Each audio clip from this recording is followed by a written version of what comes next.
जिल्हा परिषदेचे अधिकारी आणि कर्मचारी यांच्यासाठी क्रीडा महोत्सवाचे आयोजन करण्यात आल्याची माहिती सीईओ कुलदीप जंगम यांनी दिली। दिनांक 6 ते 7 फेब्रुवारी रोजी जय जवान जय किसान स्कूल, नेहरूनगर शासकीय मैदान, नेहरूनगर ऑफिसर्स क्लब, सोलापूर येथे क्रीडा स्पर्धा आणि विविध गुणदर्शन आणि सांस्कृतिक स्पर्धा 8 फेब्रुवारी हुतात्मा स्मृती मंदिर येथे आयोजित करण्यात आल्या असल्याची माहिती जिल्हा परिषदेचे सीईओ कुलदीप जंगम यांनी दिली आहे। जिल्हा परिषदेच्या शिवरत्न सभागृहात सीईओ कुलदीप जंगम यांच्या अध्यक्षतेखाली नियोजन समितीची सभा घेण्यात आली। या सहविचार सभेसाठी जिल्हा परिषद क्रीडा सांस्कृतिक नियोजन समितीचे सहप्रमुख संदीप कोहिनकर, एसबी ठोंबरे, निमंत्रित सदस्य नरेंद्र पवार, सचिव स्मिता पाटील, सहसचिव अनिल जगताप, संजय सावंत, मीनाक्षी वाकडे, ईशादीन शेळकंदे, अमोल जाधव, एसवी कुलकर्णी, कादर शेख, डॉक्टर संतोष नवले, प्रसाद मेरकले, सांस्कृतिक विशेष निमंत्रित सदस्य श्रीमती सीमा येलगुलवार, किरण लोंढे, रवींद्र चव्हाण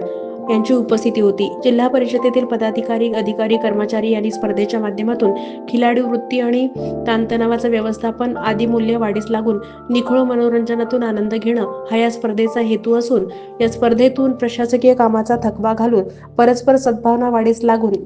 नव्या जोमानं जिल्हा परिषद प्रशासनाच्या योजना लाभार्थीपर्यंत पोहोचवण्यासाठीच्या कार्यास नव्या उत्साहानं कार्यास लागता यावं या हेतूनं याचं आयोजन करण्यात आलं असल्याचं सांगितलं। ही स्पर्धा पार पाडण्यासाठी 20 पेक्षा जास्त वेगवेगळ्या समित्यांची स्थापना करण्यात येणार असून दरवर्षी क्रीडा सांस्कृतिक स्पर्धेला भरभरून सर्वांचा उत्तम प्रतिसाद लाभतो। या सर्व विभागातील मुख्यालय आणि सर्व तालुक्यातील 2000 पेक्षा जास्त खेळाडू आणि कलावंत या स्पर्धेत सहभागी होणार असून याला क्रीडा आणि सांस्कृतिक महोत्सवाचं स्वरूप प्राप्त होणार आहे।